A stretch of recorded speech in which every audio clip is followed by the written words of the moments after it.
En el abrasador desierto del norte de África, un regimiento británico secreto recién formado, el Servicio Aéreo Especial, o SAS, debe atacar tras las líneas enemigas. Su misión es alcanzar y destruir un puerto vital para la máquina de guerra nazi. Cortar sus líneas de suministro y detener su avance, cueste lo que cueste. El SAS tiene la pericia necesaria, pero ¿tendrá la experiencia que requiere esta peligrosa incursión?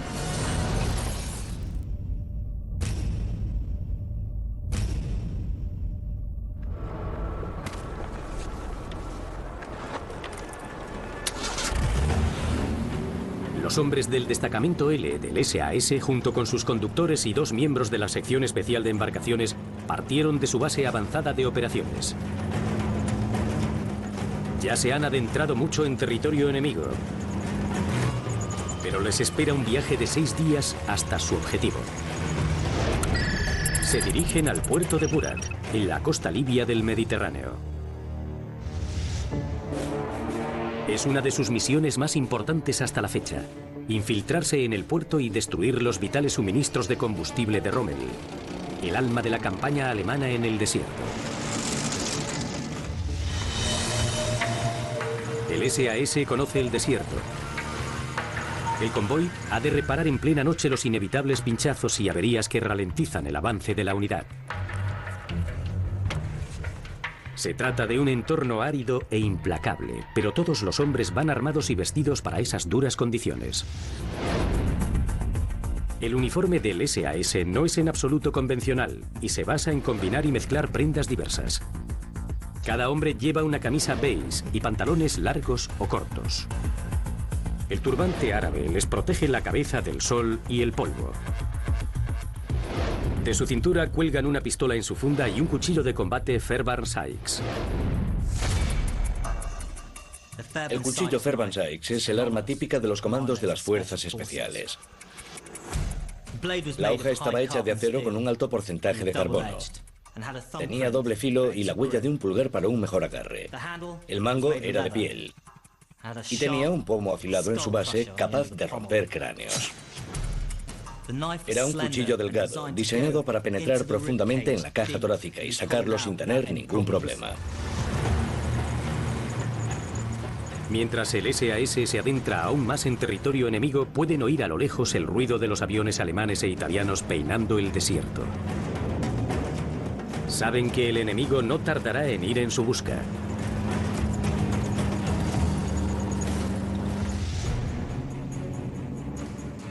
En junio de 1940, Italia entró en la Segunda Guerra Mundial del lado de los nazis.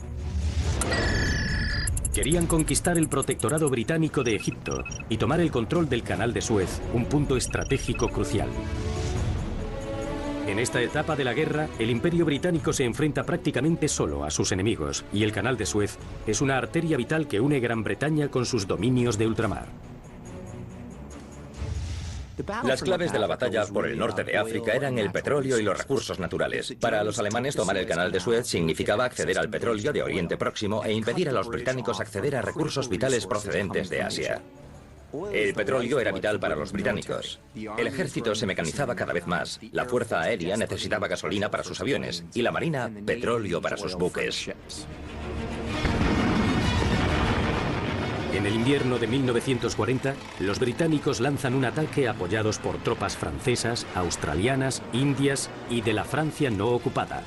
Las fuerzas de Mussolini se derrumban.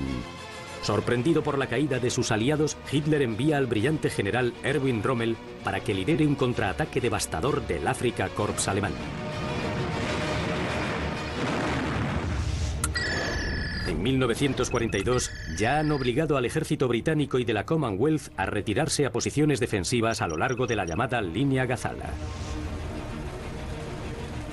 El avance de Rommel depende de los suministros enviados desde la costa hasta el frente, y los británicos saben que destruirlos dificultará en gran medida la campaña africana de los alemanes. Al mando de esta misión, cuyo objetivo es el puerto de Burak, está el cerebro detrás del recién formado SAS, el comandante David Sterling.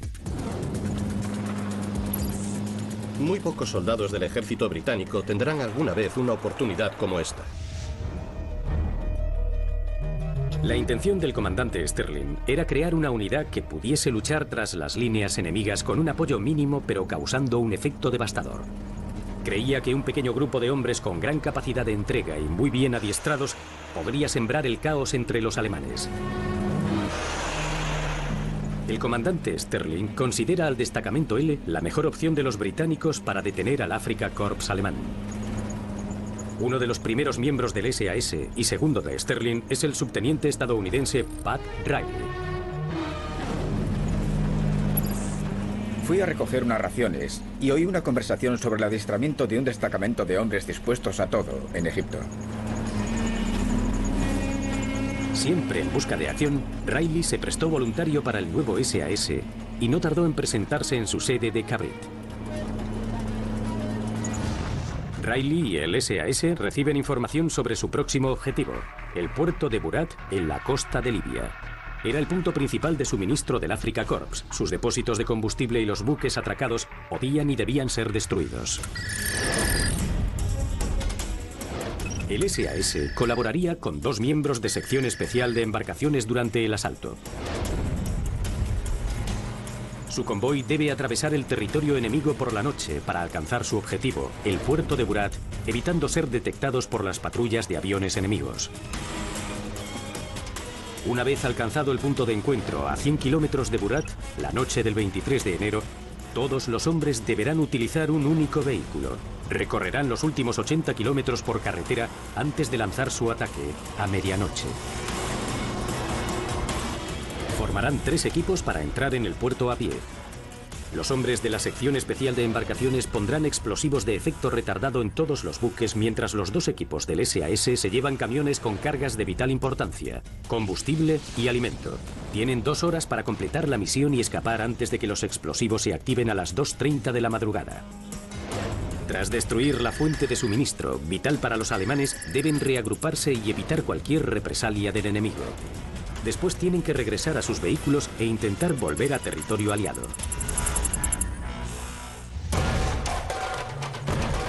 El transporte de combate del destacamento L es la camioneta Ford 01. El detalle más característico del vehículo es su rejilla frontal en forma de V. Hacen agujeros al capó para permitir que llegue más aire al motor. También cuenta con otras modificaciones como guardabarros traseros que permiten acceder fácilmente a los neumáticos y unos soportes para instalar ametralladoras. Cubren con un revestimiento de madera la plataforma de la camioneta y fijan a él los contenedores para los suministros. La que vemos en este ejemplo cuenta con 2 ametralladoras gemelas Vickers-K. Las Vickers. Durante las operaciones del SAS en el norte de África no abundaban las armas, pero estas sí. La RAF había almacenado grandes cantidades y el SAS supo aprovecharlas. Usaba un cargador de tambor. Contenía un centenar de cartuchos 303. Disparaba 1000 balas por minuto. Era perfecta para una incursión. Sterling y su equipo siguen conduciendo toda la noche. Es una tarea complicada y agotadora. Para conducir por el desierto hay que saber hacerlo. Se pueden descubrir los rastros sobre el polvo desde kilómetros y el ruido también. Es más seguro conducir en columnas y lentamente, pero ellos debían conducir rápido y desplegarse en abanico para evitar la arena que levantaban los vehículos que iban delante. Por tanto, cada conductor debía abrir un nuevo rastro. Eso aumentaba el riesgo de encontrar piedras y minas. El SAS no actúa solo. El grupo del desierto de largo alcance se encarga de transportar a estos hombres al corazón del territorio enemigo. El grupo del desierto de largo alcance fue creado en 1940 para realizar incursiones profundas, patrullas de reconocimiento y misiones de espionaje tras las líneas enemigas. Varios saltos en paracaídas no habían conseguido alcanzar sus objetivos y el SAS necesitaba un nuevo método de infiltración en el que pudiese confiar, el grupo del desierto de largo alcance. Eran expertos en navegación en el desierto que podían guiar al SAS directamente hasta sus objetivos. Cada patrulla contaba con un oficial de navegación equipado con una brújula no magnética y un teodolito de topógrafo. El comandante Sterling y sus hombres son escoltados hasta el puerto de Burat por una patrulla completa del grupo del desierto de largo alcance formado por oficiales de navegación, conductores, mecánicos, artilleros y operadores de radio. El LRDG se convirtió en una especie de cuerpo de taxistas armados para llevar al SAS tras las líneas enemigas. Y ambos funcionaban mucho mejor juntos que cualquiera de ellos por separado.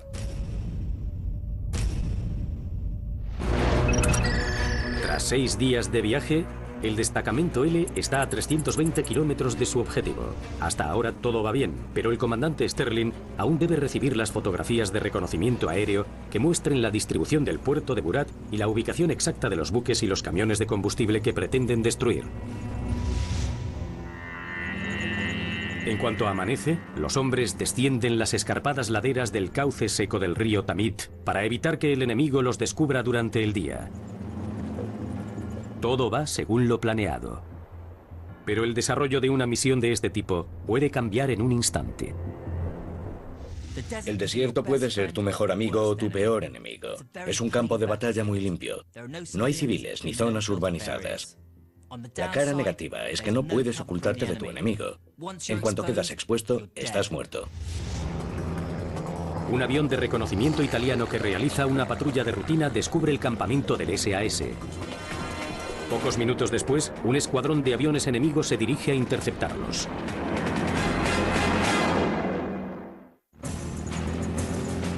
El comandante Sterling y su unidad de asalto están a medio camino de su objetivo, el puerto Burat, en la costa de Libia.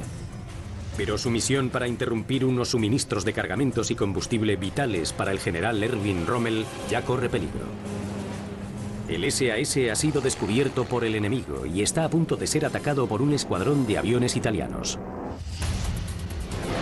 El Macchi C-200 Saetta era un caza utilizado en la Segunda Guerra Mundial por la Fuerza Aérea Italiana para diversos cometidos.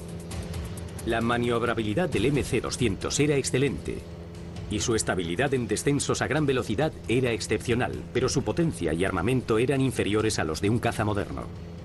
Sin embargo, su resistente estructura metálica y su motor refrigerado por aire lo convertían en el avión ideal para atacar objetivos terrestres.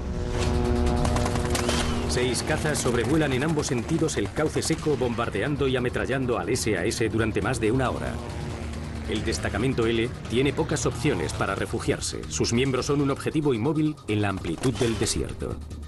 Uno de ellos es el cabo Rex Sickins, un ex campeón de boxeo de 22 años. De repente las piedras junto a las que estaba eran tan pequeñas como guisantes. El conductor de nuestro camión se puso al volante. Desgraciadamente alguien había colgado sus pantalones sobre el radiador y se atascaron en el ventilador. Bajó de un salto y nos dispersamos en busca del refugio más cercano. Unos pantalones puestos a secar pudieron costarles la vida y hacer fracasar la misión del SAS. Todos se dispersan por el cauce seco esquivando los proyectiles. Sorprendentemente, no sufren ninguna baja. Pero tienen un grave problema. El camión que transporta la radio del equipo y sus 3 operadores han desaparecido. Han perdido toda opción de recibir información de última hora sobre los blancos que rodean el puerto.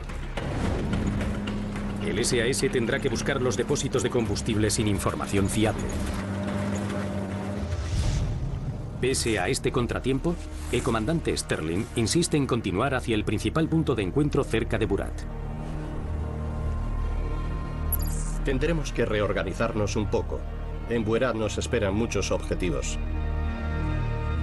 Esa capacidad de improvisación convierte al SAS en un verdadero cuerpo de élite. Para sobrevivir a su misión y regresar a la base, el SAS depende del exclusivo adiestramiento de las fuerzas especiales. El desierto es un entorno increíblemente adverso. De día hace mucho calor y por la noche mucho frío. Necesitas la ropa adecuada, una logística excelente y poder ser autosuficiente. Hasta ahora, el SAS ha aterrorizado a los aeródromos alemanes del norte de África, pero el mayor Sterling ha propuesto que a partir de ahora sus hombres se dediquen a atacar puertos.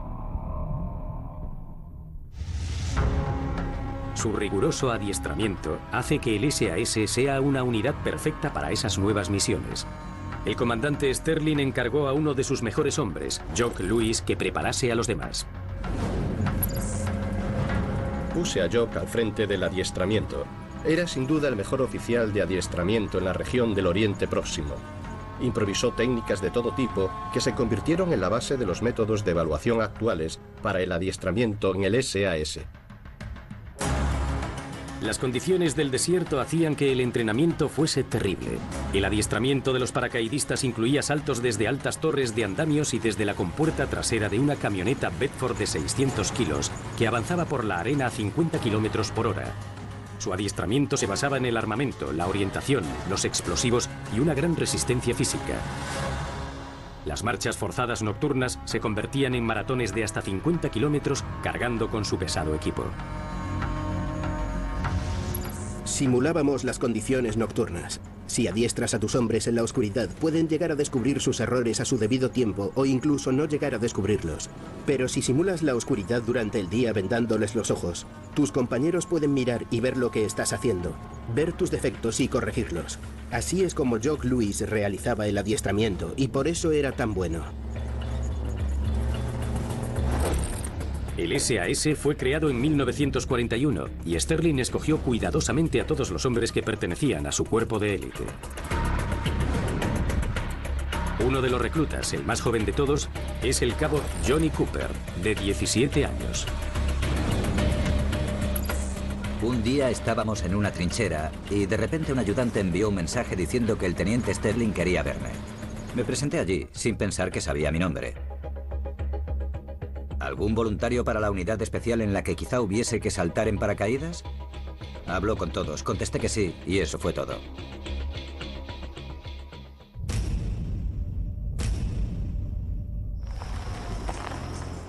El SAS llega a su punto de encuentro a 100 kilómetros de Burat y camufla sus vehículos. Es el lugar al que regresarán cuando hayan cumplido su misión. Dos miembros de la sección especial de embarcaciones forman parte del grupo colaborando con el SAS por primera vez. Han sido adiestrados para buscar y sabotear blancos navales de gran valor y su objetivo es colocar minas magnéticas en los buques de Rommel del puerto de Burat y hundirlos. Su método principal de infiltración es la embarcación plegable Folbot. Esto que tenemos aquí es la versión moderna de la embarcación plegable, pero no ha cambiado mucho desde las que usaron en la Segunda Guerra Mundial. Lo primero que debemos hacer es abrir la funda y prepararla para meter la estructura. La estructura de madera es la columna vertebral de la barca, le da rigidez a su base. Todo está hecho de madera ligera, es muy resistente y también tiene aleaciones metálicas que son las piezas más modernas. Hace muchos años eran más pesadas, con madera, acero y tejidos más pesados. Comparadas con las usadas en la Segunda Guerra Mundial, hoy tenemos más suerte. Tenían que cargar con un equipamiento mucho más pesado. Usar una de estas embarcaciones en una operación implicaba estar tras las líneas enemigas de noche y en silencio. Una operación muy delicada. Estos son los pedales del timón, que están conectados por cables a la popa. Nos permiten controlar la dirección de la embarcación con los pies y usar los brazos solo para hacerla avanzar. Vas muy bien protegido, puedes dejar que las olas pasen por encima, pero no es estanca, así que entrará agua. Estos recipientes son importantes cuando tienes que achicar el bote. Cada cierto tiempo tienes que usarlos para evitar que se hunda por haberse llenado de agua. El último componente es la cubierta que va por encima. 2 juegos de remos. Te metes dentro, subes todo el equipo a bordo y ya puedes partir. Una vez camuflados sus 6 vehículos, el destacamento L parte en un único camión hacia Burat para atacar uno de los suministros de combustibles más importantes para Rommel. El ataque podía tener otro efecto importante. Si los británicos asestaban un gran golpe a los alemanes tras sus líneas de abastecimiento, estos se darían cuenta de que sus líneas de comunicación estaban amenazadas y tendrían que dedicar más recursos a proteger esas líneas de suministro. Y eso debilitaría la campaña bélica alemana en todo el norte de África. Y el SAS está cada vez más cerca de conseguirlo, destruyendo un puerto repleto de suministros que el Afrika Korps de Rommel necesita para continuar su campaña. Apretujados en la plataforma del camión, los miembros del grupo de ataque comienzan el agotador recorrido, un trayecto de 40 kilómetros por el inhóspito desierto hacia la carretera asfaltada que lleva a Burat. El SAS ya se ha adentrado mucho en el territorio del enemigo y llega a una zona letal, un ancho cinturón de minas colocadas por los alemanes. Tanto las tropas de los aliados como las del Eje utilizaron gran cantidad de minas terrestres durante toda la campaña del norte de África. Son artefactos explosivos ocultos sobre el suelo o bajo él, diseñados para destruir o desactivar objetivos enemigos cuando pasen sobre ellas. Se calcula que a lo largo de la línea de Burat, en Libia, se colocaron unas 80.000 minas durante la Segunda Guerra Mundial. Esta es una mina Teller. Contiene más de 4 kilos de explosivos, y esto es lo que puede hacer.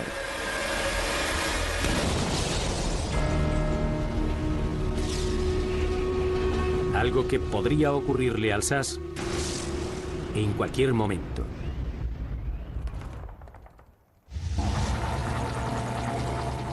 Pese a la amenaza de las minas terrestres, todo va bien. Pero entonces ocurre algo catastrófico. Un bache profundo hace que la embarcación plegable choque contra un lateral del camión y se parta en dos. Es un golpe desastroso para el escuadrón que podría poner fin al ataque antes incluso de que haya comenzado.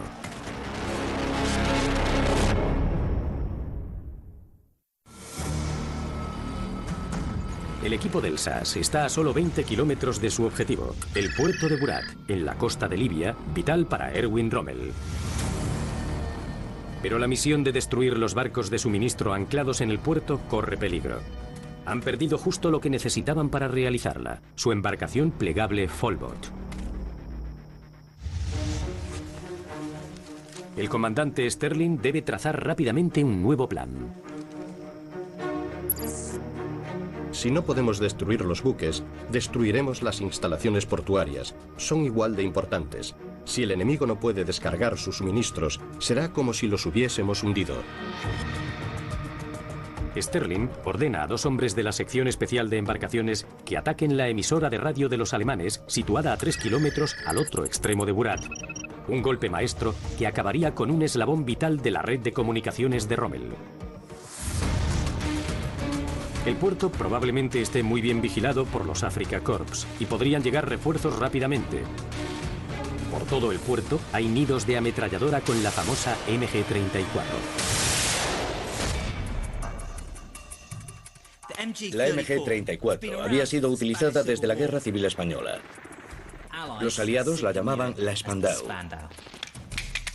Utilizaba una cinta de munición y disparaba cartuchos del 7.92, pero también podía usarse con un tambor para cintas de 50 balas en tanques y aviones. La MG-34 tenía un cañón circular perforado muy reconocible y se refrigeraba mediante aire. Uno de sus problemas era que su complejidad hacía que su fabricación resultase muy costosa. Aunque su cadencia de tiro era inferior a la de su hermana, la MG-42 también era un arma formidable. El Afrika Korps, con 113.000 hombres, había sido creado bajo las órdenes personales de Adolf Hitler en enero de 1941, y Erwin Rommel había sido nombrado su comandante. El Afrika Korps se desplegó por el norte de África para reforzar a los aliados italianos de Alemania, que hasta aquel momento habían salido bastante mal parados. El Afrika Korps presentaba diversas ventajas, algunas eran tecnológicas, como sus tanques, pero también contaba con el liderazgo de Erwin Rommel, que se convirtió en una especie de leyenda tanto entre sus enemigos como entre sus aliados.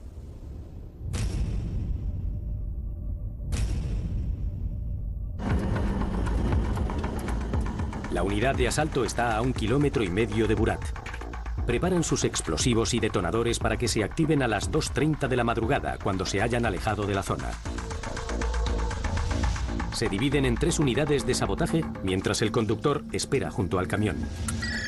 El capitán Duncan y la sección especial de embarcaciones avanzan hacia su objetivo, la emisora militar de radio en el otro extremo de la población.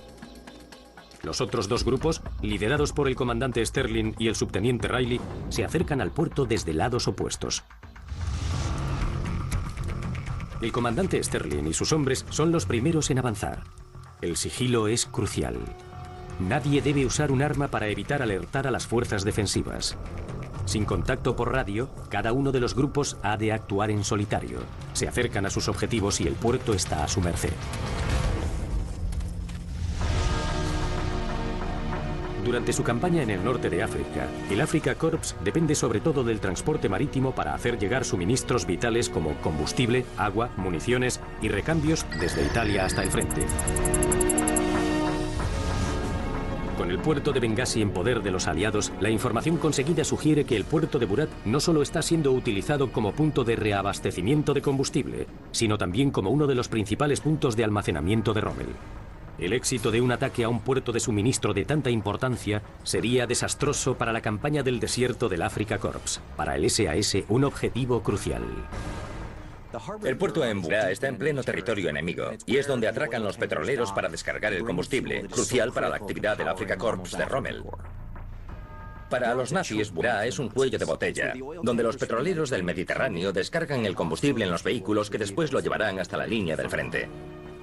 Si Sterling y el SAS consiguen culminar con éxito la operación, infligirán un grave daño a la capacidad del Afrika Korps para llevar a cabo la campaña del desierto. El equipo del SAS avanza en fila india hasta encontrar una hilera de almacenes en el muelle. Aunque su intención es cruzar como sombras el campamento enemigo, los soldados del SAS van a la batalla provistos de un arsenal de armas pequeñas. Si a algún compañero le gusta un arma, una Luger o una 45, esa es la que lleva. No se trataba de unidades armadas con determinado armamento específico. Todos llevaban las armas que preferían usar. La pistola semiautomática Colt M1911 del calibre 45 es un icono estadounidense y una de las pocas armas que se utilizaron en las dos guerras mundiales y hasta los años 80. Tiene un cargador de 7 proyectiles. Dispara balas del calibre 45. Es fácil de amartillar y tiene un seguro sencillo que se maneja con el pulgar. Además, solo puedes dispararla si presionas esto con la mano. Esta pistola es una gran arma para el combate cercano. Es ligera y es fiable. Por eso se ha utilizado durante tanto tiempo. Mientras los hombres avanzan hacia sus objetivos, han de estar preparados para todo lo que pueda ocurrir. El comandante Sterling conduce a sus hombres hasta el muelle, donde tras determinar su posición, descubren de repente que el puerto está vacío.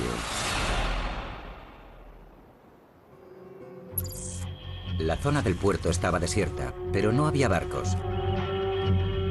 No encontrar ningún barco en el puerto es un serio revés. Es muy probable que el Afrika Korps de Rommel haya dejado de usar este puerto como depósito de suministros. El SAS ha recorrido más de 1.300 kilómetros para destruir unos objetivos que podrían no estar donde pensaban.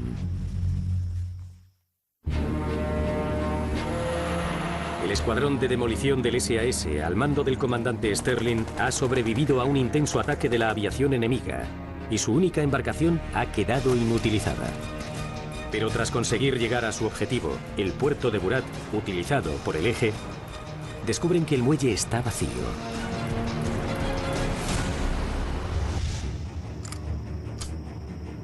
El comandante Sterling no tiene más opción que seguir adelante con su equipo y destruir todos los objetivos que puedan encontrar. Comienzan con una hilera de almacenes, divide a sus hombres. Un grupo permanecerá en el exterior vigilando, mientras el otro equipo comienza a preparar el caos que han venido a crear.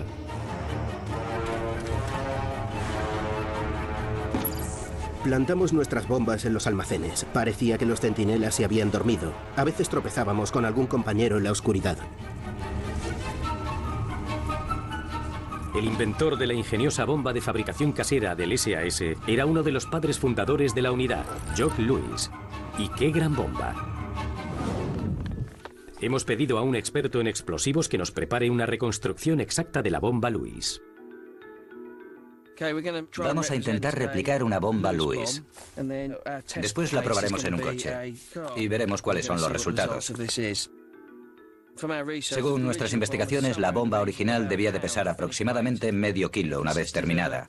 Estaba compuesta de una carga de explosivo plástico, algo de termita, que es óxido de hierro 3, y aluminio en polvo, y un poco de gasoil.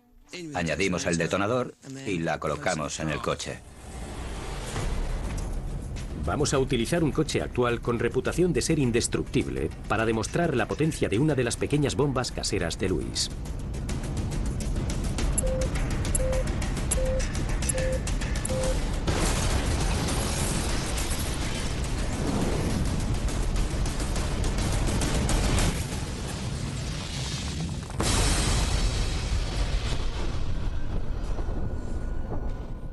Nos gusta la bomba Lewis.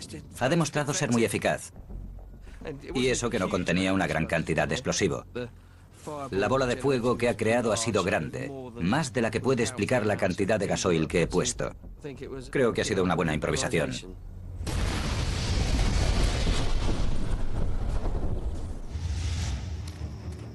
Los hombres logran colocar las bombas Lewis en la maquinaria pesada mientras entran y salen de los almacenes. Su trabajo ha finalizado y el comandante Sterling ordena a sus hombres regresar al punto de encuentro, pero también permanecer atentos a otros posibles objetivos. Y encuentran uno de gran importancia: una explanada llena de camiones de combustible. Sin perder un instante, el escuadrón coloca 9 bombas en 5 minutos.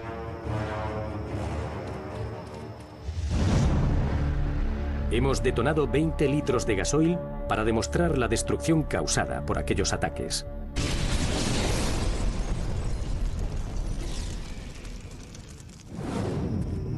El efecto de una bomba Lewis en un camión cisterna cargado con 15.000 litros de gasoil tuvo que ser devastador. Si lo multiplicamos por 18, los daños tuvieron que ser catastróficos. El comandante Sterling coloca la última bomba y con sus hombres tras él, se pone en marcha hacia el punto de encuentro. El subteniente Riley, al frente de su equipo de 6 hombres, rodea el extremo opuesto del puerto. Descubren el emplazamiento de un cañón antiaéreo. Introduce una bomba en su recámara mientras su artillero duerme profundamente en una tienda de campaña a unos metros de allí y se aleja hacia el punto de encuentro. En el otro extremo de la ciudad, el equipo de 3 hombres del capitán Duncan está llegando a la emisora de radio. El ruido pone en alerta a un centinela. Pero afortunadamente no los ve. Siguen adelante y pasan una hora colocando sus cargas. 14 kilos de TNT con detonadores que se activarán 2 horas después. No hay duda de que la emisora de radio será destruida. Hasta el momento la operación ha sido un éxito. En lugar de rendirse, el SAS ha convertido un desastre en una oportunidad, algo que encaja con el lema del SAS. Quien arriesga gana.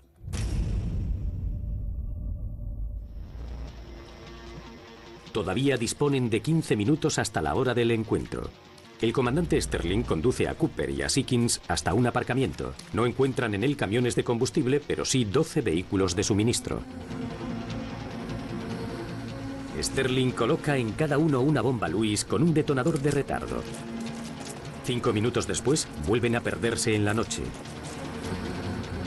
Los equipos de Sterling y Riley llegan al punto de encuentro en el que los espera el conductor. Hasta ahora, el equipo ha logrado pasar desapercibido durante toda la operación.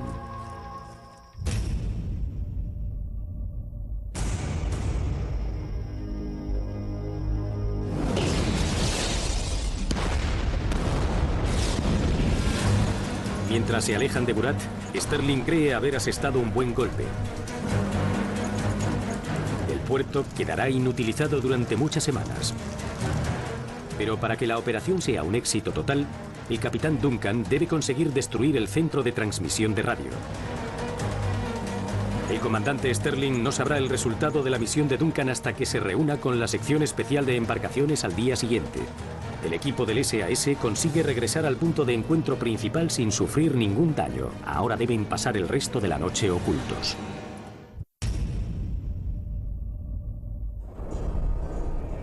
Al despuntar el alba, todos los hombres del escuadrón de Sterling y Riley se ponen a cubierto bajo el camuflaje de sus camiones. Deben evitar ser vistos desde los aviones enemigos que comenzarán a recorrer el desierto buscando venganza. Por suerte, para el equipo del SAS, hacia el mediodía una tormenta de arena hace aterrizar a los aviones enemigos. A las 9 de la noche, Sterling puede por fin ponerse en marcha para reunirse con el capitán Duncan y los hombres del Servicio Marítimo Especial en un punto de encuentro cerca de Burat. Johnny Cooper y Rex Seekins van en la plataforma del camión. Johnny y yo tuvimos un viaje desagradable, tumbados en los laterales de la camioneta con nuestras ametralladoras preparadas por si encontrábamos controles. Esta es la metralleta Thompson M1. Es un arma estadounidense diseñada durante la Primera Guerra Mundial. Se usaba básicamente para barrer trincheras.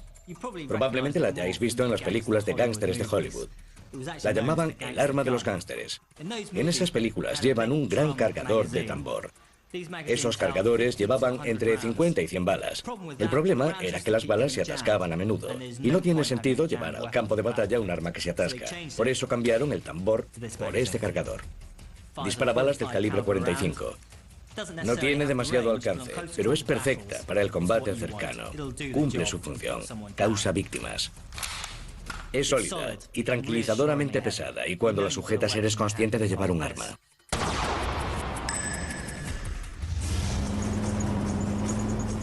Consiguen avanzar por la carretera de Burat. Tras recorrer 3 kilómetros avistan un pequeño montón de palos. Indica que el capitán Duncan está cerca. Los 3 hombres salen de la tormenta de polvo y el capitán Duncan informa a Sterling de su éxito de la noche anterior. Cuando llegamos al punto de encuentro, oímos explotar las instalaciones de radio. El enemigo pasó una noche bastante complicada. La RAF hizo una incursión a las 10 de la noche, atacó el puerto durante 20 minutos y se alejó volando. No creo que quedase mucho que bombardear. El éxito de la operación implica que el puerto estará inactivo durante mucho tiempo.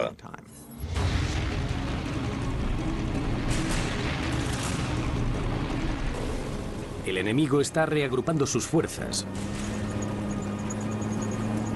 Pero mientras el SAS escapa, sigue buscando objetivos para atacar. Pocos minutos después encuentran otro camión de combustible alemán detenido junto a la carretera. Es del mismo tipo que han destruido la noche anterior y parece estar abandonado.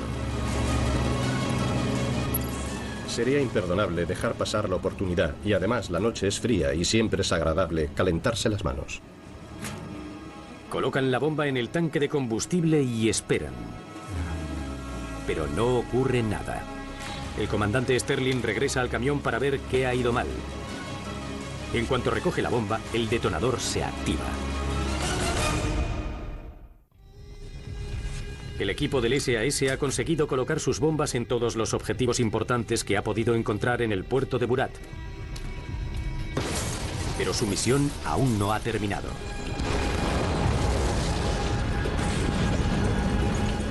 Con un viaje de 6 días por delante, los hombres todavía podrán atacar más objetivos durante su regreso. Pero los aviones enemigos los buscan. Y peor aún, una bomba que no ha explotado está a punto de hacerlo en las manos del comandante Sterling. La bomba ha iniciado su cuenta atrás y Sterling no sabe de cuánto tiempo dispone.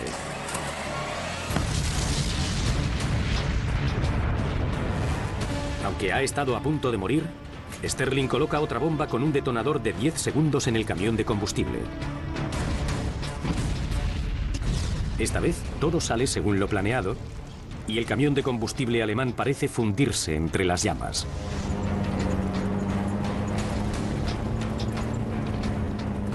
«13 kilómetros más adelante se acercan a un fuerte vacío y de repente oyen un clic y un objeto de metal se eleva por el aire detrás del camión. Es una Betty saltadora. Este dispositivo tan dañino es la mina S alemana, también conocida como Betty saltadora. Era una mina antipersonal que se enterraba en el suelo, así que solo asomaba la punta. En cuanto se activaba, saltaba y se elevaba unos 120 centímetros, y sus potentes explosivos lanzaban rodamientos y metralla que trituraban todo lo que había cerca. Un mal paso podía activar su carga mortal.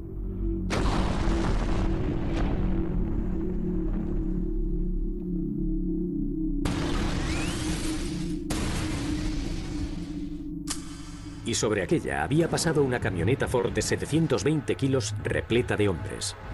La mina está en el aire a unos centímetros de ellos.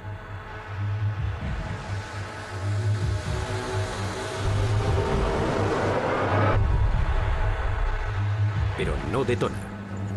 Todos respiran aliviados, aunque aún no están fuera de peligro. Mientras avanzábamos a gran velocidad por la carretera, de repente vimos luces intermitentes delante de nosotros y pasaron zumbando algunos disparos aislados. No sabíamos si eran disparos de advertencia o algún enemigo limpiando su arma. Pero mientras descendíamos por una ligera pendiente, nos dimos cuenta de que nos habían preparado una emboscada. Aparecen figuras a ambos lados de la carretera. El conductor ignora la orden de Sterling de salir de la carretera y sigue conduciendo el camión entre una lluvia de balas de ametralladoras y granadas. Cooper agarra la ametralladora Vickers K y abre fuego. Sterling iba en la parte trasera del camión y después me dijo: «Joven Cooper, esa arma es maravillosa. Tenía una gran cadencia de tiro. Había mezclado en ella balas trazadoras y explosivas».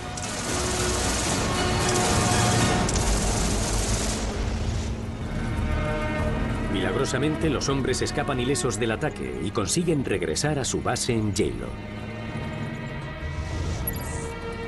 No tuvimos ni un pinchazo. Una vez más, logramos llegar al punto de encuentro a tiempo de desayunar.